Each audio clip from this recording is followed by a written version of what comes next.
Thank you. Dear Kenyans, you are aware of the political developments in our country. We are standing at a point of economic, political, and social nosedive as a nation. As a country, we, the people of Kenya, are being treated by William Ruto as less Kenyans at any given moment. Driven by the resolve for a better Kenya and patriotism, I have heard a call from the people of Kenya to speak into the matters that are of concern to them and all of us for our common good. On the 7th of July 2025, during the 35th anniversary of Sabasaba, Kenyans from all walks of life led by Gen Zs, unarmed and peaceful, went to the streets. This is not the first demonstration that has happened in Kenya this year where lives have been lost and property destroyed. Unbeknown to these peaceful demonstrators, the tired regime of Ruto had a well-organized state-sponsored militia in cohort with the police and other state security agencies to maim, kill and destroy property and blame it on the Kikuyu community and specific leaders who are perceived unfriendly to this killer regime.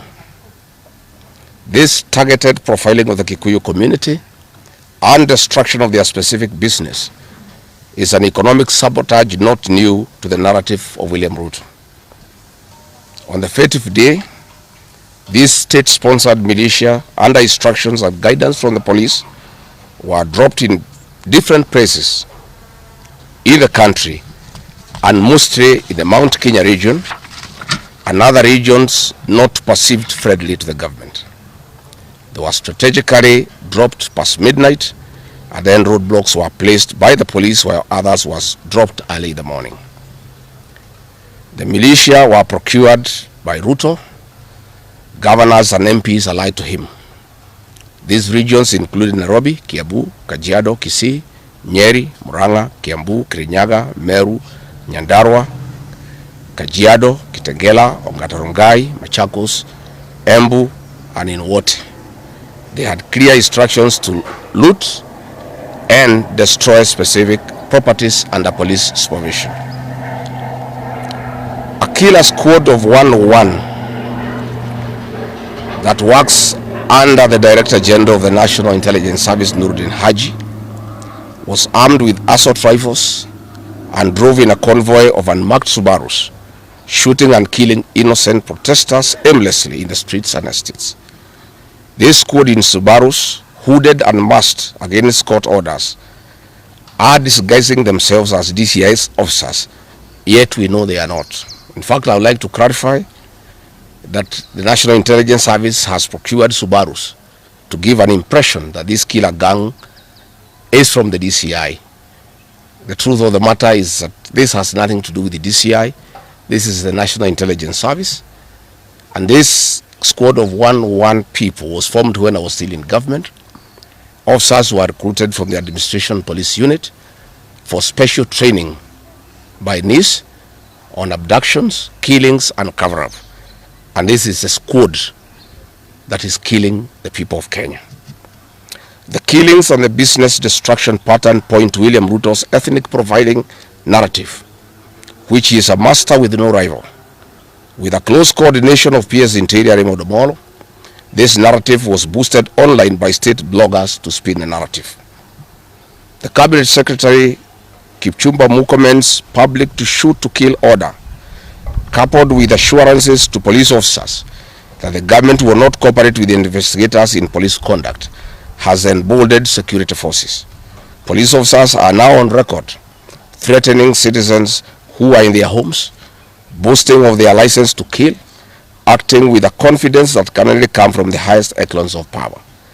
Mr. Murkomen's admission that these are not just instructions from him but orders from above removes any ambiguity about where responsibility lies.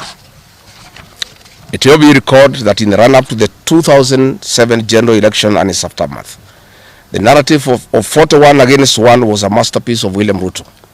The target was profiling Kikuyus against the rest of the country. To a large extent, he succeeded, and every Kenyan knows what happened, and it is also fresh in his mind of the ICC ordeal still hanging on the neck of William Ruto today. We remind William Ruto that his ICC cases are not yet over. They have been paused after witnesses disappeared, and what he is pretending over are crimes under the Rome Statute. It is clear history is repeating itself, and the architect William Ruto is back on the deck. He is hell-bent to finish his unfinished business with the people of Mount Kenya, destroy their businesses and make them black sheep of Kenya. Despite this horrible experience, the people of Mount Kenya voted William Ruto to a man in 2022 general elections against the advice of President Uhuru Kenyatta, whom Mr. Ruto had branded as a drunkard and a useless leader. Today, the people of Kenya, and especially the Mount Kenya region, feel sorry that they did not heed to the advice of Uhuru Kenyatta. These state-sponsored militia were key in touching of various parts of the country with ease of police assistance to prefer terrorism charges on specific people from the Mount Kenya region. So far, about 50 young people are in courts in trumped-up charges of terrorism in scenarios of state-managed crimes by the state. Again, this is a clear onslaught on the Kikuyu nation. A case in point, when a police station in Mawego in Homa Bay County was torched, the suspects for that particular crime have been charged with arson. But when a police station is alleged to have been torched in Kiambu, suspects from the Kikuyu nation are charged with terrorism charges. This is serious ethnic profiling. Last night in Juja and Kirinyaga, these state-sponsored militia invaded various businesses. Luckily in Kirinyaga, after Wananchi went to Sagana police station and they refused to act, saying they had orders from above not to interfere, the people organized themselves and repulsed the militia. Mr. Ruto's ethnic profiling has led to the destruction of the foreign properties belonging to the people of Mount Kenya. Maguna supermarkets in Meru, Kahawa West and Muranga. Nice supermarkets, hotel and petrol station, and nice city in Mwea in Kirinyaga. County supermarkets in Kabati and Kirinyaga. Power Star supermarkets, Quick Mart supermarkets in Eastern Bypass, Shell and Total Mini markets in Roiro, Chill Post Hotel in Gong, Boju Shop in Keserian, Homegrown Supermarket among others, and the Family Bank in Kahawa and Roiro. Notably, in Meru, these state-sponsored militia tried to attack Meru Dairy Processing Plant and were repulsed by workers. In Nyeri, they further tried to attack Wakulima Dairy in Mukurweini, and the attack failed. We urge our businesses to heighten security surveillance on their business premises and production lines, especially the KTDA, coffee factories, milk processing factories, among others. We take note that in Meru, on Sunday the 6th of July, at an event attended by CS Kipchumba Murkomen, the MP for Bori, Mugambire Dikire, indicated that a supermarket would be attacked the following day. As sure as December 25 is Christmas, and true to his word, Maguna supermarket was touched by the state-sponsored militia, which the MP was private to. Why hasn't Mugambire Dikire been arrested? How did he know that a supermarket would be attacked? This is selective justice. The evidence that these militias are state-sponsored is plain for all to see. Videos circulating widely show police officers not merely failing to intervene, but actively transporting armed groups who proceed to unleash destruction with apparent impunity. Uniformed officers have been seen standing guard as these groups rampage. They are in action and a stark contrast to strong statements being made by government. In Nyeri, journalists were attacked by these militias in the presence of the police. It is well documented. This is a clear indicator that Ruto is working with governors and MPs allied to him to destroy businesses owned by the Kikuyu, the Meru and the Embu, and blame it on people who don't support his administration. This is a tactic that was used by the colonialists with the collaborators who searched earth policy and touched buildings and businesses and blamed it on the Mau Mau. This divide and rule tactic will not work, Mr. Ruto. We know that in Meru, they want to use this mayhem to blame Mithika Linturi. In Embu, they have already blamed Mkonji Gitonga. In Kitengela, Iron Gong, they want to target Senator Seki and MP Onesmus Ngogoyo. In Nyeri, they are trying to haunt Honorable Kagusha. And in Kirinyaga, they are targeting Senator Murango. We want to remind President Ruto that it is not the Kikuyus who want him out of office. It is the entire people of Kenya. Kenyans are suffering equally across the country. That is why Kenyans have said, if you, Mr. William Ruto, believe that it is the Kikuyus who want you out, then all Kenyans are Kikuyus. I want to thank the people of Kenya for standing out against this tribal profiling of the Kikuyu. The people of Kenya yesterday did wonderful by saying that the Kikuyus should not be profiled. This morning, I have seen Ruto covering and wailing in uncontrollable anger. Mr. Ruto, excessive anger is not a solution. I want, with a lot of humility, to advise you to stop being angry. That will not help. You need to know what you need to do because you have not been listening to the people of Kenya. The people of Kenya are more angry than you are. They are angry because you have overtaxed them. There is wanton corruption. There is abductions and extrajudicial killings. There is ethnic profiling and other ills that bedevil your administration. If you want to be calm, please abolish the housing levy and give dignity to the payslip. I have heard you saying that you cannot give jobs to the young people. Please restore the dignity of the payslip. Restore the capacity of the middle class. The middle class will give jobs to these young people. Stop killing and profiling the young people. Listen to them.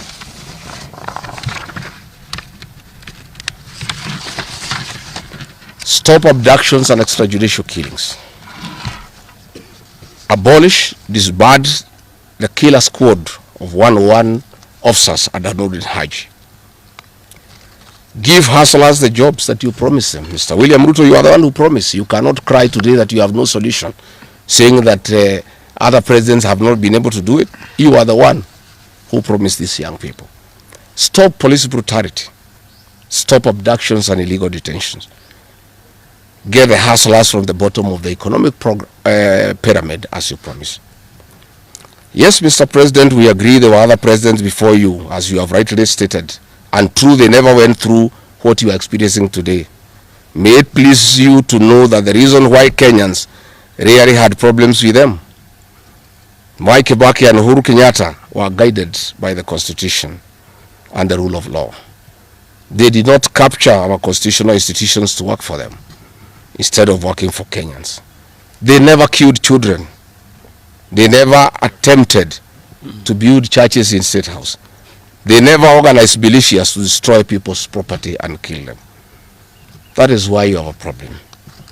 And we also want to remind you that Mwai Kibaki had a difficult time from you, William Ruto.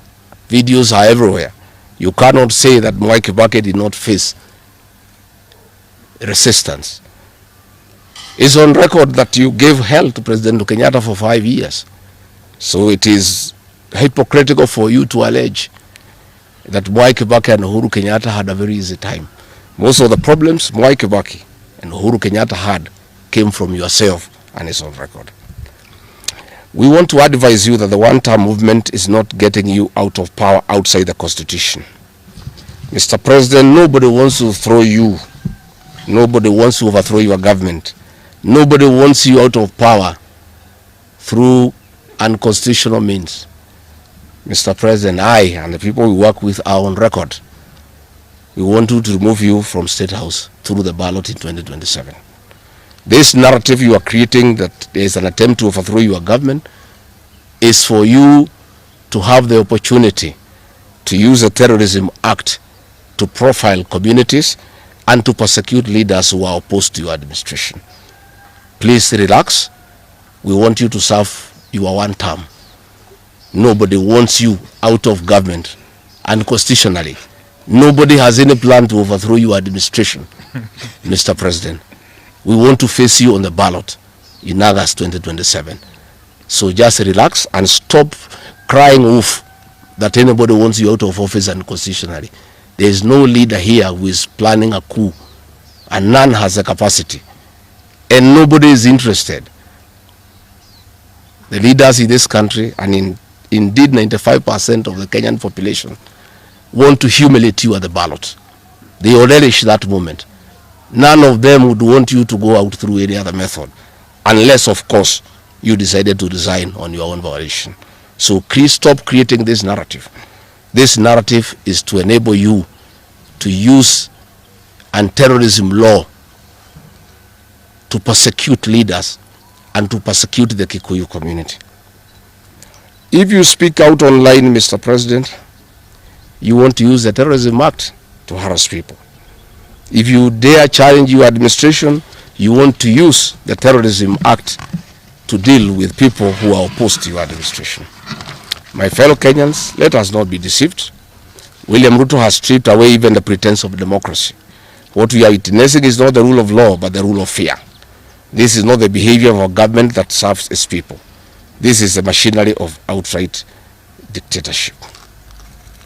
Finally, I want to announce to the people of Kenya that tonight I will be traveling to the United States of America to talk to the Kenyans in diaspora and the international community about the state of the nation.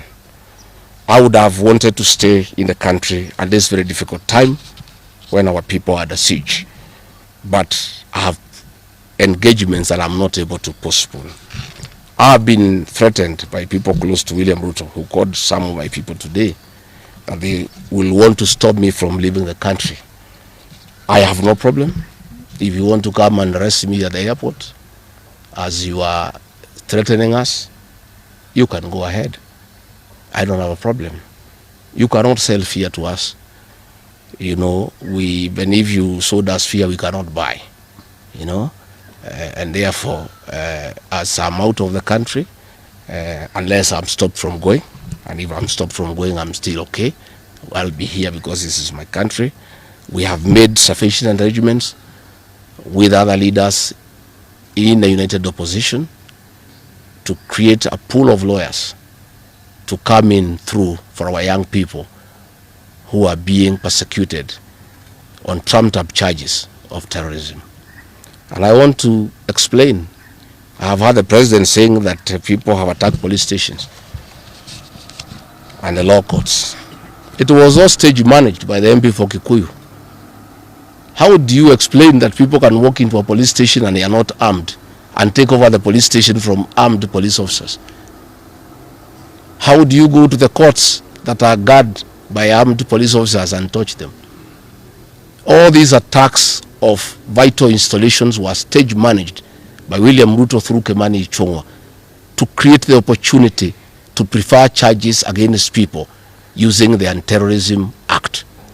That is the reality. So nobody has attacked any police station. They were all stage managed by government. And what is happening is history is repeating itself. This is exactly what Moi did in the 80s against the Kikuyu community. After the abortive 1982 coup, he used sedition laws and the clandestine Mwa Kenya movement to profile the community and hold people into court, and they'll be taken by Bernard Chunga after 5 p.m. This is history repeating itself. I want to ask our people to be calm, to be cautious, and to be strong. I want to appeal to our young people, the Gen Zs. Looking at the scenario of what is happening and what William Ruto has planned, I want to ask my children, my sons and daughters, to consider applying the next onslaught against the President William Ruto by getting IDs and registering as voters so that they can deal with William Ruto on the ballot. Because I fear for them. Anytime they go out to the streets, they are killed like chicken. I would like to preserve to us these children.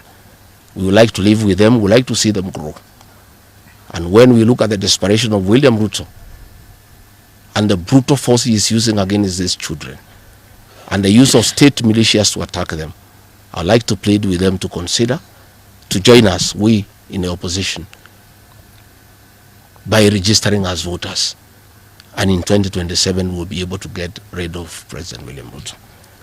William Ruto, finally, let me ask you a question. The Kikuyu nation, the Mount Kenya people, you call tribalists every day. These people you are waging war against, their businesses, are the same people who voted for you, even after what you did to them in 2007. They forgave you and considered you as a person they can elect as president. You have turned against the community. You are trying to mobilize other Kenyans to profile them and to fight them, but they have refused. These same people from Mount Kenya have the capacity to support somebody else. It must not be you. And they proved that they are not tribal by voting for you when you are Kalenjin. They can vote for a Kamba. They can vote for a Kisi. They can vote for a Luya. They can vote for a Masai. That sense of entitlement that you are having to the Mount Kenya vote is misplaced. They voted for you, yes. You betrayed them. You turned against them. They don't have to vote for you again. Please stop persecuting them into submission. They will not submit to your brutality, to your vicious attack against them and their leaders. That I want to tell you for free today. I have listened to you talking with a lot of anger, calling them tribalists. They are not. How can they be tribalists when they voted for you and you are not one of them? But you don't have a sense of entitlement that they must vote for you. You know what you have done to them and why they have reacted the way they have. And I want to assure you, you cannot scare them into submission. Even if you jail them, they will not submit. These are seasoned descendants of the freedom fighters, and they cannot be intimidated. So let me encourage my leaders here as I go away to remain strong, to remain focused, and to speak for the people of Kenya. I am I have a lot of gratitude to the Honorable Stephen Kalonzo Musyoka and Eugene Wamalwa, who have been in court the whole of yesterday and today, standing strong and defending our young people who have been framed and charged with treason. For those two leaders, I want to give them the gratitude of my community and our leadership. They have come through for a community when it's under siege, and we are indeed very, very grateful. I want to ask our leaders here to be vigilant and to continue speaking out to the people of Kenya. Should the situation get out of hand and I need to cut my trip short and come back to join the other leaders in defending our people and speaking for them, I will gladly do so. Thank you very much. Good. That's comprehensive. I don't think iko maswali hata kidogo. Labda ile watu ya Kameme iko na